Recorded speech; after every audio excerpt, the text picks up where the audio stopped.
Hi friends, room number 69. ఇంతకీ ఈ రూమ్లో ఏముంది? ఏదైనా సీక్రెటా? దెయ్యమా? ప్రస్తుతం తెలీదు. కానీ అందులో ఏదో ఉంది అని కనిపెట్టింది ఒక అమ్మాయి. ఆ అమ్మాయి ఎవరు? ఎలా కనిది? ఈ క్రమంలో ఎదురైన అనుభవాలేంటి? ఈ కథలో తెలుసుకుందాం. అది వైజాగ్ సిటీ. ఒక టాప్ ఇంజనీరింగ్ కాలేజ్ దగ్గర ఓ ఆటో ఆ కాలేజీ వెనుక ఉన్న గల్లీలో ఒక ఉమెన్స్ హాస్టల్ ముందు ఆగింది.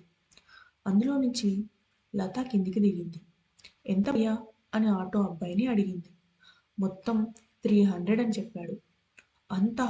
వామ్మో, నేనివ్వను, 100 అయితే ఇస్తాను అని అనింది. ఏంటమ్మా, దాదాపు 15 కిలోమీటర్ల కంటే ఎక్కువే వచ్చాము. 100 రూపీస్ జమానా ఏ కాలంలో ఉన్నావు? పెట్రోల్ రేటు పెరిగింది అన్నాడు.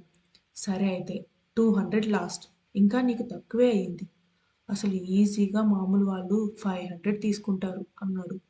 వామ్మో, 500ఆ? సరే తీసుకో అని ఇచ్చేసి హాస్టల్లోకి నడిచింది.